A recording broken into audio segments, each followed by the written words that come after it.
You're listening to the Access Success Podcast, produced by AccessU, a division of Access Advertising and Public Relations. Hey, let's do something big. I'm your host, Rachel Schneider. Welcome to the Access Success Podcast, where we highlight important topics focused on education in every form it takes.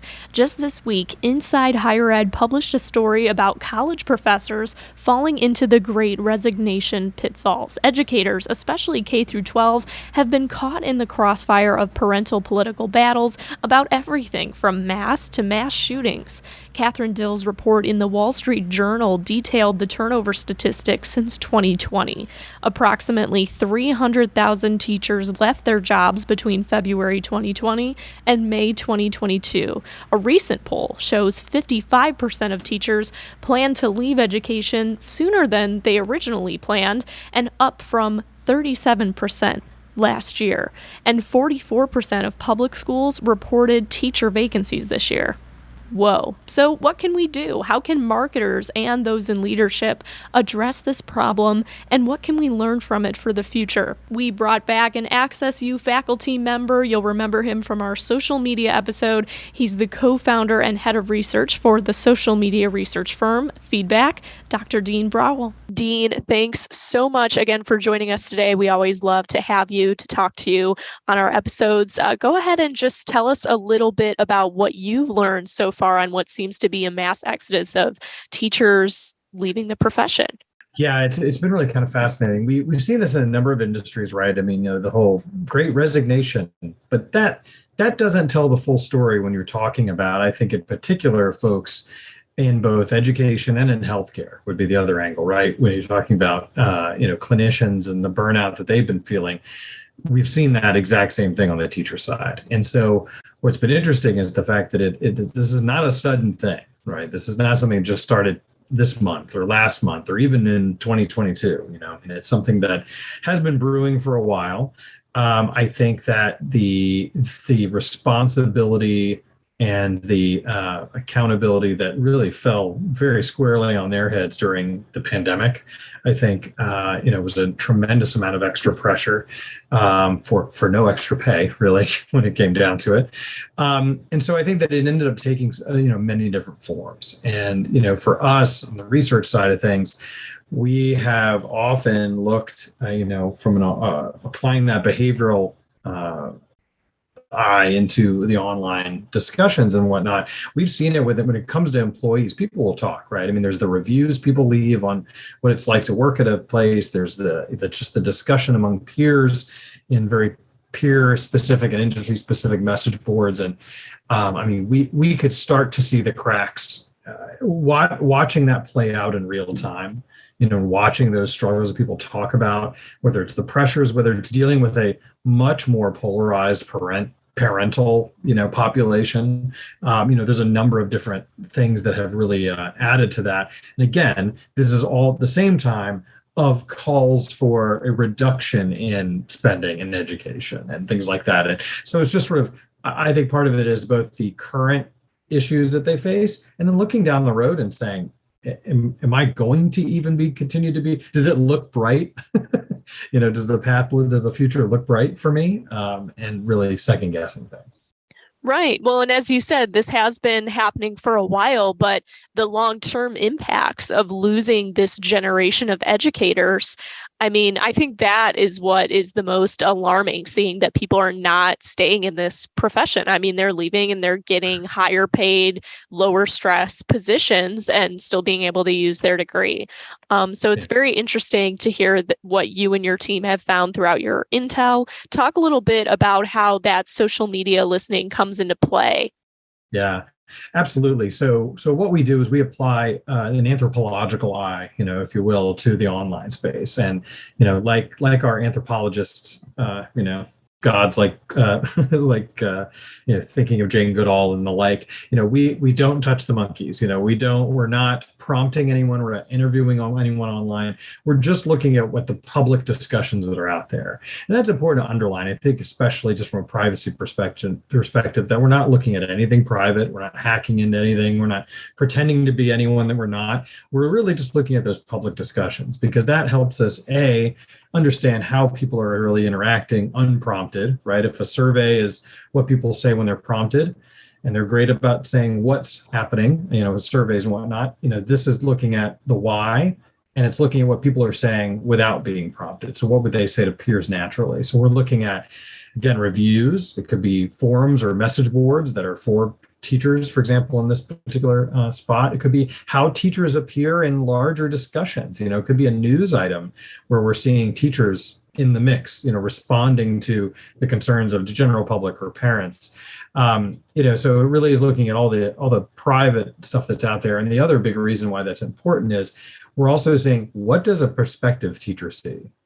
What is a teacher or even a currently employed teacher that's looking to move into an area?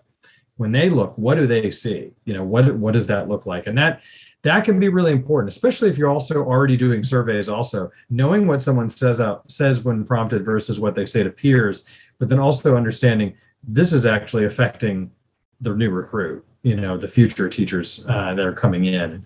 You're exactly right. I think that looking down the road, they're looking at, their own personal well-being. And then there's also the continuity element, right? For a school, for programs within schools, for entire departments. And we're talking about a lot of institutional history in some cases that will go away with them leaving. But yeah, when we're looking at just those public discussions, but they are incredibly telling. And you can really start to see some nuance and some timelines of sort of where the changes are and how they're really feeling. That's such a great point that you made about prospective teachers and maybe people who are in college or they're trying to still figure out what they want their career to be. If they see that current teachers in the field are not enjoying themselves or they're leaving, that's obviously going to impact their decision and where they want to, start their professional career. So what else have you gathered from those insights that maybe leads you to think that there could be a silver lining here? What is the answer? What are some of the things that managers could do? I think part of it, and this is it can vary wildly based on geography, right? Because it's all going to be based on how your school system is handling it. But on top of that, though, I'd say just how your leaders are handling things. And that's something else that's knowable, right? They'll talk about how supported they feel. They'll talk about, even in reaction to things where maybe a school system or a superintendent or a school board has done something that they feel is really egregious over in another area, their reaction to this isn't my school, my leaders or, things like that. So if there is a silver lining, it's that there is positivity that some teachers can point to, but also the fact that it is knowable. It'd be one thing if this sort of, great exodus was happening, but at the same time, we had no idea why. We know why, like they're talking about why and the nuances on why in their region. So for example, it may be that they either feel very supported maybe by the administration of their school, but not on a county level.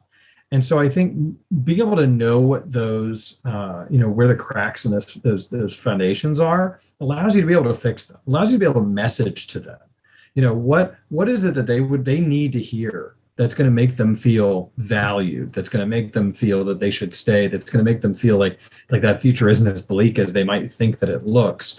That's going to be really important, right, for forming the kind of content that you may want to put out there from a recruitment standpoint, but in a retention standpoint.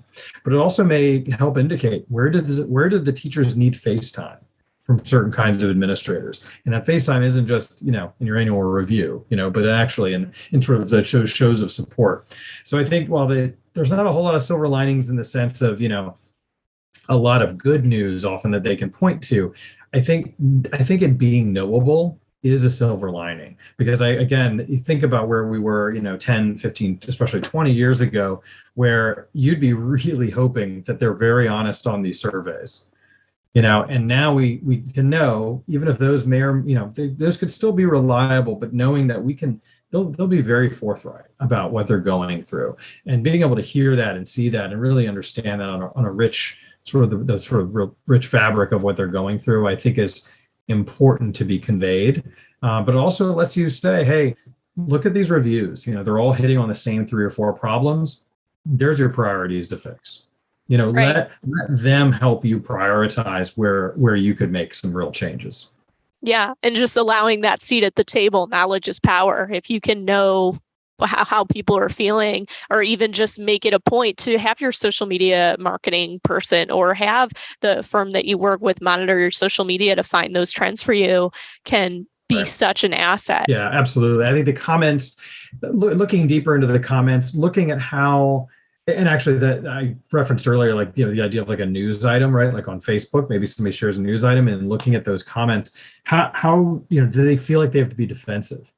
Just even something like that, even just something as it's just that kind of an emotional touch point shows you they feel they have to defend their profession. No one else is standing up for them. That right there, that's a way to be able to message, and there are things you can do to make them feel much more listened to, and that they don't have to be the sole defenders of their, that they feel valued. And just little glimpses like that. And I think that the comments can be huge with that, because especially with teachers, you're dealing with someone that it's sort of like, it's like the one room schoolhouse, right? Everyone knows who the teacher is. And that's kind of the problem here, in the sense that it's not hard to find out, the teacher's name, find out more about them. What the trick is, though, so when they go online, they want to talk, it's going to probably be in more anonymous spaces, right? It's going to be the person that says, I'm a teacher at such and such school, and it's maybe a Reddit thread. But taking that seriously and really looking at how do they respond, how people respond to them, how do they respond to questions. It's sometimes the devils are in the details, and in that, where you're going to really find the empathic moments where you're going to be able to pluck out, again, whether it's messaging, whether it's true operational things that you can change.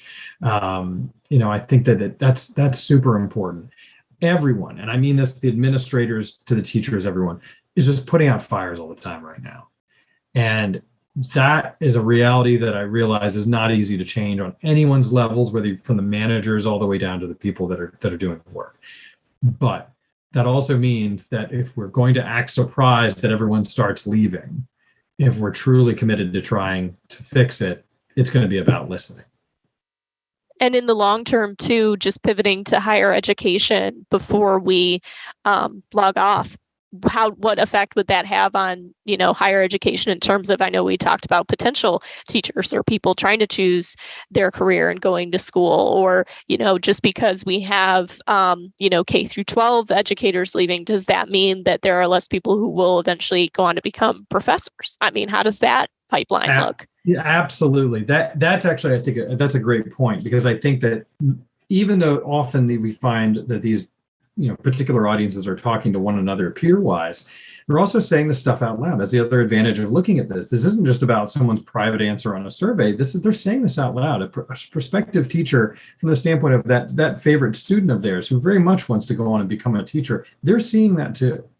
Like, they're seeing this level of frustration, especially in higher ed. I think, I'm reminded of a particular bit of behavior that we saw in the study that we did with AccessU.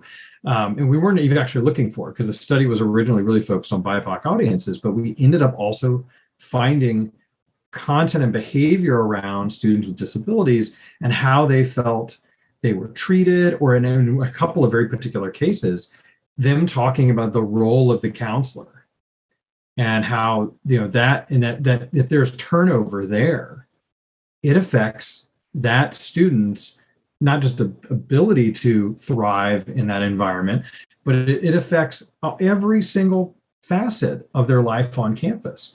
And it's interesting, because that isn't about a failure of, say, like a lot of teachers turning over, or like a program. Those can all be very difficult to deal with too.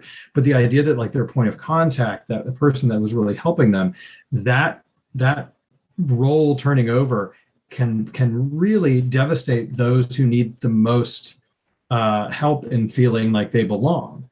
And I think it's again, I think what we're talking about are just domino effects, and sort of this not necessarily always understanding that this isn't just a siloed issue that only affects the kind of audience that you're talking about, that it affects those who are looking to that audience for leadership. It affects those who are looking to that audience in terms of them wanting to go into the profession.